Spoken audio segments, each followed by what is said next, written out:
ಕೊಟ್ಟಿದ್ರು. ಅದೇನು ಹೊಸದೇನಲ್ವೇಲಪ್ಪ. ಸರ್ವೇ ಸಾಮಾನ್ಯವಾಗಿ ತುಮಕೂರಿನ ಯಾವುದೇ ಕಾರ್ಯಕ್ರಮಕ್ಕೆ ಬಂದರೂ ಕೂಡ ಒಮ್ಮೆ ಮಾತ್ರ ಯೂನಿವರ್ಸಿಟಿ ಗೆಸ್ಟ್ ಹೌಸಲ್ಲಿ ಊಟ ಮಾಡಿದ್ದು ಬಿಟ್ಟರೆ ಎಲ್ಲ ಕಾಲದಲ್ಲೂ ಕೂಡ ನಮ್ಮ ಮನೆಗೆ ಊಟಕ್ಕೆ ನಾನು ಅವ್ರನ್ನ ಕರಿತೀನಿ. ನಾನು ನಮ್ಮ ಮನೆಗೆ ಬರಬೇಕು ಸರ್ ಅಂತೇಳಿ ಮನವಿ ಮಾಡ್ತೀನಿ. ಆ ಮನವಿ ಮೇಲೆ ಸ್ಪಂದಿಸಿ ಅವರು ಬಂದು ಊಟ ಅವರು ಮಾಡ್ತಾರೆ. ಅವ್ರ ಜೊತೆಲೇ ಬಂದಿರೋರು ನಾವುಗಳು ಕೂಡ ಅವ್ರ ಹೆಸರು ಮೇಲೆ ಮಾಡ್ತೀವಿ ಅವತ್ತು. ಯಾಕೆಂದ್ರೆ ಅವ್ರು ಬರ್ತಾರೆ ಅಂದರೆ ಬೇರೆ ಬೇರೆ ಡಿಶಸ್ ಎಲ್ಲ ಮಾಡ್ತಾರೆ. ಅದು ಅವ್ರೊಬ್ರಿಗೆ ಏನಾಗಲ್ವಲ್ಲ, ಅದು ನಮಗೂ ಆಗ್ತದಲ್ಲ.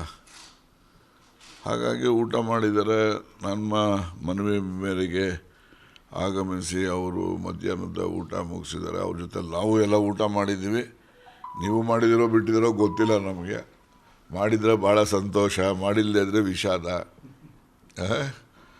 ಸೊ ಹೀಗಾಗಿ ಬಂದಿದ್ದಾರೆ ಅಂತ. ರಾಜಕೀಯ ಚರ್ಚೆಗಳೆಲ್ಲ ಏನು ನಡೆದಿಲ್ಲ. ನೀವೆಲ್ಲ ತಿಳ್ಕೊಂಡು ಹೊರಗಡೆ ನೀವೆಲ್ಲ ಸ್ಪೆಕ್ಯುಲೇಟ್ ಮಾಡ್ತಿರಲ್ಲ, ಆ ಥರದಲ್ಲಿ ಯಾವುದೇ ರೀತಿ ಚರ್ಚೆಗಳು ಏನಿಲ್ಲ.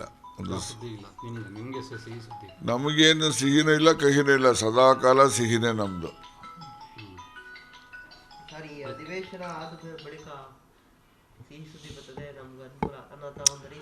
ಬಟ್ ನನಗನ್ಸೋದು ಬಜೆಟ್ ಮುಗಿಯೋವರೆಗೂ ಕೂಡ ಯಾವುದೇ ರಾಜಕಾರಣದ ಬೆಳವಣಿಗೆಗಳು ಆಗಲಿಕ್ಕೆ ಚಾನ್ಸಸ್ ಕಡಿಮೆ ಅಂತೇಳಿ ನಾನು ಅಂದ್ಕೊಂಡಿದ್ದೀನಿ.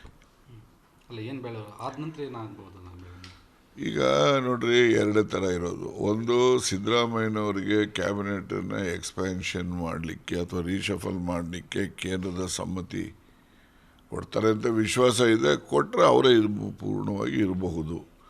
ಒಂದು ಪಕ್ಷ ಅವರಿಗೆ ಆ ಒಂದು ಕ್ಯಾಬಿನೆಟ್ ರೀಶಫಲ್ ಎಕ್ಸ್ಪ್ಯಾನ್ಷನ್ನು ಏನಾರ ಕರ್ಕೊಳ್ಳೋಣ, ಅದು ಮಾಡಲಿಲ್ಲ ಅಂತ ಹೇಳಿದ್ರೆ ನಾಯಕತ್ವದ ಬಗ್ಗೆ ಇನ್ನೂ ಅಂತಿಮವಾದಂಥ ನಿರ್ಣಯ ಕೇಂದ್ರದ ಹೈಕಮಾಂಡ್ ಮಟ್ಟದಲ್ಲಿ ಆಗಿಲ್ವೇನೋ ಅಂತಕ್ಕಂಥ ಊಹೆ ಮಾಡ್ಬೋದು ಅಷ್ಟೇ. ಅದು ನನ್ನ ಊಹೆ ಅಷ್ಟೇ.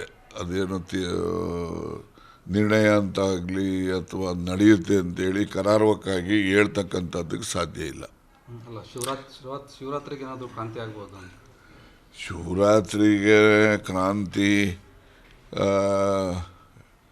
ಮತ್ತು ಶಿವರಾತ್ರಿ ಆದಮೇಲೆ ಯುಗಾದಿ ಬರ್ತದೆ. ಇದು ಶಿವರಾತ್ರಿ ಪ್ರತಿ ವರ್ಷವೂ ಬರ್ತದೆ, ಯುಗಾದಿನೂ ಪ್ರತಿ ವರ್ಷವೂ ಬರ್ತದೆ.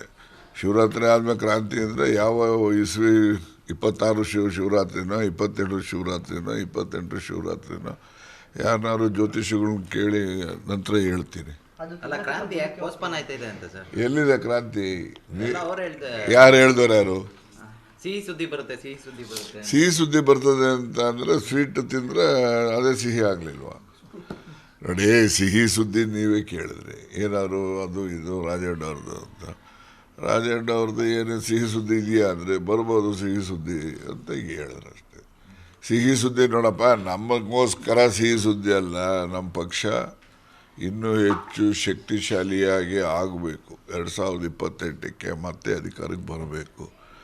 ಆಗ ನಮಗೆ ಸಿಹಿ ಸುದ್ದಿ. ಅಧಿಕಾರದಲ್ಲಿ ನಾನು ಇರ್ತೀನೋ ಇರೋದಿಲ್ಲೋ ಅದೆರಡನೇ ವಿಚಾರ, ಅದು ಮುಖ್ಯ ಅಲ್ಲ.